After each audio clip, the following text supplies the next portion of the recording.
ગઈકાલ રાતથી operation hunt દ્વારા 6200થી વધારે શંકાસ્પદ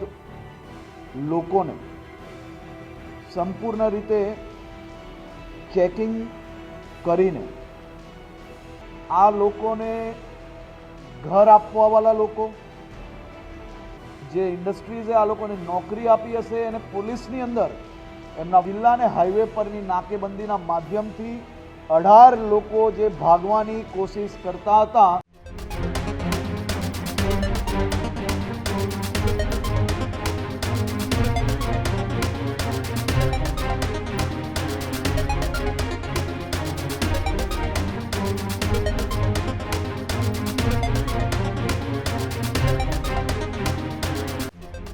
એક્સિલન્સ દ્વારા અને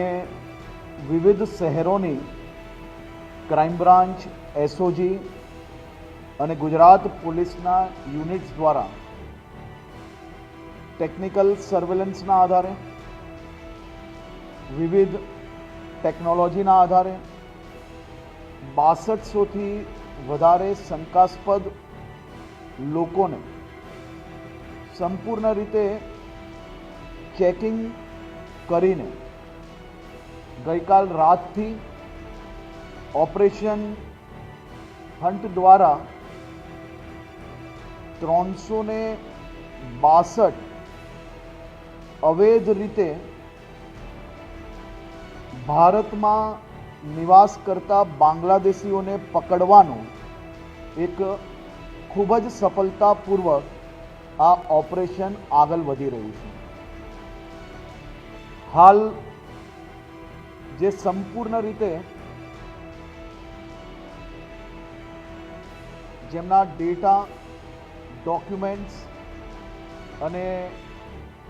બીજા બધા જ વિષયોને તપાસીને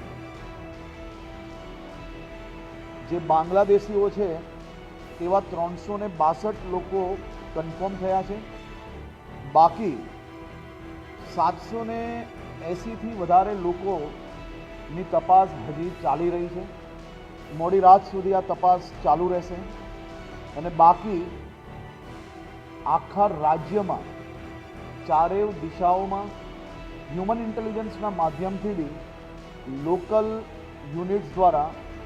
ખૂબ જ અદ્ભુત કામગીરી કરવામાં આવી છે. એક જ રાતમાં આટલા મોટા પ્રમાણમાં બાંગ્લાદેશીઓને પકડવામાં ગુજરાત પોલીસની આ ઐતિહાસિક સફળતા છે અને આ સફળતા માટે હું ગુજરાત પોલીસના તમામ યુનિટને ખૂબ ખૂબ અભિનંદન આપું છું. 362 બાંગ્લાદેશીઓને પકડવામાં તો આવ્યા, પરંતુ પોલીસની બીજી યુનિટ દ્વારા આ લોકોને ઘર આપવાવાળા લોકો, આ લોકોને નોકરી આપવાવાળા લોકો, આ સૌ લોકોને અહીંયા કોણ રાખતું હતું તેની બી તપાસની કામગીરી આગળ ચાલી રહી છે. જેમ કે આપણે પહેલાથી જ કહ્યું છે કે કોઈ બી પ્રકારના ડોક્યુમેન્ટ્સ લીધા વગર આવા અવૈધ લોકોને જે કોઈ લોકો આશરો આપશે તેની ઉપર બી ગુનાઓ દાખલ કરવામાં આવશે અને આ વખતે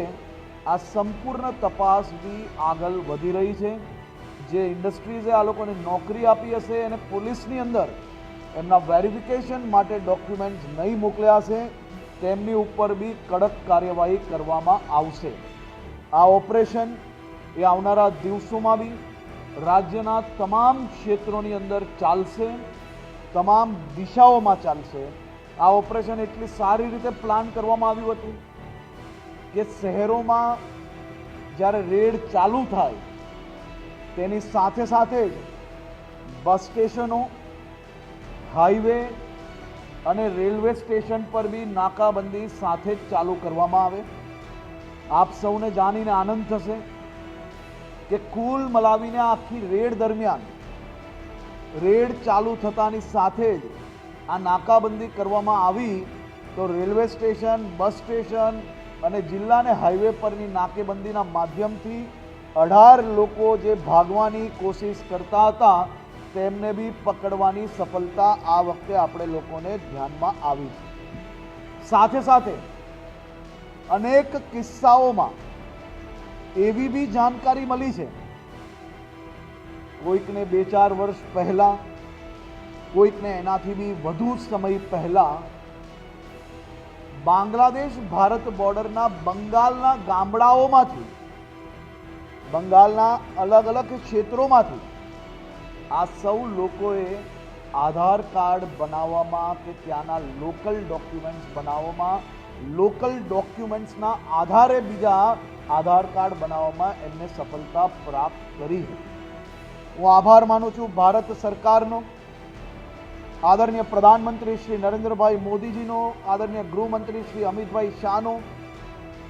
કે જેમને આ બાબતે ગંભીરતાપૂર્વક દેશભરમાં અવૈધ રીતે જે લોકો ભારતમાં રહેતા હોય એવા બાંગ્લાદેશીઓ પર કડક પગલાં ભરવા માટે જે કાર્ય ચાલુ કરવામાં આવ્યું,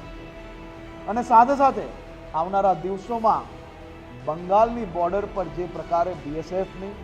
ફેન્સિંગની કામ ચાલુ કરવા માટે બંગાળની નવી ભારતીય જનતા પાર્ટીની સરકાર દ્વારા જે જગ્યા આપવામાં આવી છે તેને જોઈને હું 100% માનું છું કે આવનારા વર્ષોમાં આવા બાંગ્લાદેશીઓ જે અંદર ઘૂસવામાં સફળતા પ્રાપ્ત થઈ હશે તેને ભવિષ્યની અંદર ફરી આ રીતે ભારતમાં ઘૂસવાનો ક્યારે બી મોકો નહીં મળશે એવું બી હું 100% માનું છું। એક બાંગ્લાદેશીઓને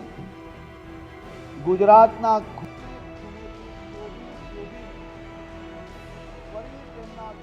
મોકલવાનું કાર્ય ભૂપેન્દ્રભાઈ પટેલની સરકાર દ્વારા ગુજરાત પોલીસ આ કામગીરી આગળ વધારી છે। આ જ પ્રકારની તમામ અપડેટ જોવા માટે ન્યૂઝરૂમ ગુજરાતને લાઇક, શેર અને સબસ્ક્રાઇબ કરવાનું ભૂલતા નહીં।